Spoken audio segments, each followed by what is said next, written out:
নমস্কার বন্ধুরা, আবারও হাজির হয়েছি একটা নতুন রেসিপি নিয়ে। আজ আমি জগন্নাথ দেবের 56তম ভোগের মধ্যে একটা ভোগ তৈরি করে দেখাবো। সেটা হচ্ছে লুনি খুরমা। তো লুনি খুরমা কীভাবে তৈরি করছি দেখতে থাকুন। তো প্রথমে একটা থালার মধ্যে আমি এখানে গমের আটা নিয়ে নিচ্ছি, আর আটাটাকে কিন্তু আগের থেকে আমি ভালো করে চেলে নিয়েছি। তো এখানে বাটি মেপেই যদি নেন বা পরিমাণে যদি বেশি করতে চান সেক্ষেত্রে পরিমাণটা একটু বাড়িয়ে দেবেন। তো এখানে আমি পরিমাণ মতো আটা নিয়ে নিয়েছি, তাতে অল্প একটু নুন দিয়ে দিলাম, মানে স্বাদ অনুযায়ী এখানে নুন ব্যবহার করলাম।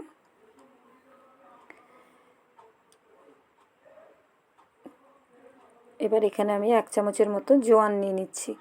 জোয়ানটাকে হাতে এভাবে একটু কচলে নিলাম, দিয়ে দিচ্ছি জোয়ান 1 চামচ। খুব একটা উপকরণ লাগে না।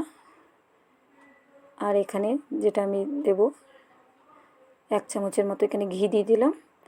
আপনারা চাইলে কিন্তু পুরো রেসিপিটা ঘি দিয়েও তৈরি করে নিতে পারেন, তবে আমি এখানে 1 চামচ ঘি ব্যবহার করলাম। আর ময়ানটা বাকিটা আমি সাদা তেল দিয়ে ময়ানটা দিয়ে দেব। তো এখানে ঘিটা অল্প একটু ব্যবহার করলাম। তো সমস্ত শুকনো উপকরণ খুব ভালো করে আগে মিশিয়ে নেব। এবার এখানে আমি সাদা তেল দিয়ে ভালো করে একটা ডো তৈরি করে নেব, মানে যাতে ময়ানটা একদম পারফেক্ট হয় সে মতো দিয়ে দিতে হবে।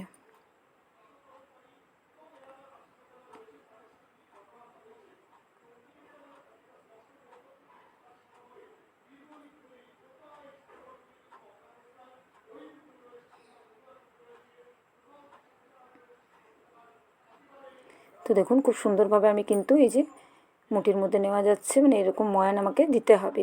তো ময়ানটা আমার একদম পারফেক্ট দেওয়া হয়ে গেছে। এবার এখানে নর্মাল জল দিয়ে আমি একটা ডো তৈরি করে নেব। খুব বেশি নরম করব না, অল্প অল্প জল দিয়ে একটু শক্ত ধরনেরই ডোটা তৈরি করে নিতে হবে। এই যে খুব নরম করিনি, দেখুন। এবার এটাকে আমি 5 থেকে 7 মিনিট একটু ঢাকা দিয়ে রেখে দিচ্ছি সাইডে, তারপর ফিরে আসছি। তো 5 মিনিট পর ফিরে এলাম। এবার এখান থেকে আমি একটু একটু করে ছোটো ছোটো করে লেচির মতো করে নেব। আর এটা আর মাখবো না আমি, তো এভাবে হাতে করে একটু প্রেস করে দিচ্ছি। দেখুন ঠিক যেরকমভাবে প্যাড়া তৈরি করা হয় ওইরকমভাবে তৈরি করে নিচ্ছি। আর ধারের দিকটা দেখুন ঠিক ফাটা ফাটা একটু এই ধরনেরই হবে, মানে পুরোপুরি প্লেন হবে না। তো সবগুলো এইভাবেই আমি তৈরি করে নেব।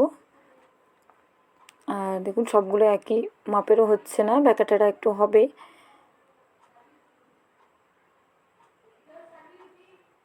তো এইভাবে আমি সবগুলোকে রেডি করে নেব। এভাবে হাতে ঘুরিয়ে ঘুরিয়ে দেখুন তৈরি করে নিচ্ছি।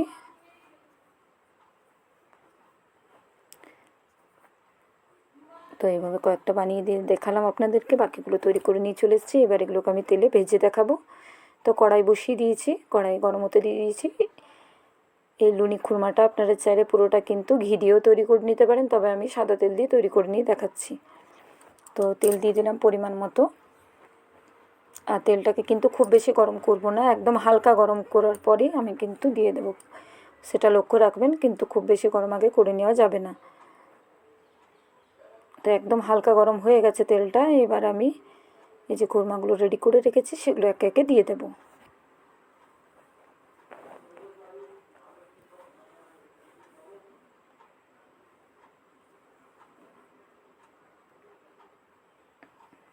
তো সমস্তগুলো হবে না একসঙ্গে, কিছুগুলো দিয়ে দিয়ে ভেজে নেব। আর গ্যাসটাকে কিন্তু একদম কম রাখতে হবে, কম রেখে করতে হবে, তা নাহলে কিন্তু একটা পাশ খুব তাড়াতাড়ি হয়ে যাবে আর পুড়ে যেতে পারে। আর একদম গ্যাসের ফ্লেমটা কম করে ভেজে নিতে হবে, তাহলে সুন্দর একটা কালার আসবে আর বেশ মুচমুচে একটু হবে। তো এইভাবে দেখুন উল্টে পাল্টে দিচ্ছি।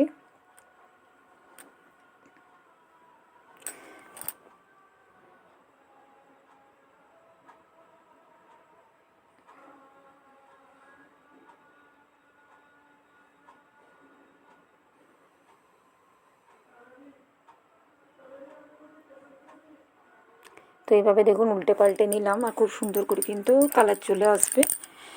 তো ততক্ষণ অবধি আমাকে একটু উল্টে পাল্টে ভালো করে ভেজে নিতে হবে।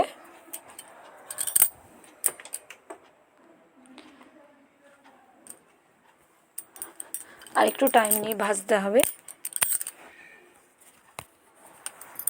ভালো লাগলে রেসিপিটা লাইক দিয়ে শুরু করবেন দেখতে, আর প্রথম থেকে শেষ অবধি দেখার অনুরোধ রইল সকলের। তো দেখুন খুব সুন্দর করে ভাজা হয়ে গেছে আর কালারটাও খুব সুন্দর এসছে। এবার এগুলোকে আমি তুলে নেব।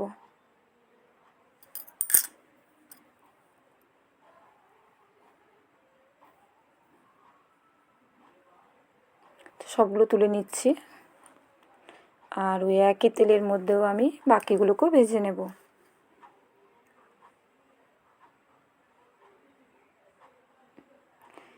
তো এবার বাকিগুলোকে ভেজে নিয়ে আমি আসছি। দেখুন কত সুন্দর তৈরি হয়েছে আর বেশ মুচমুচে খাস্তা তৈরি হয়েছে কিন্তু।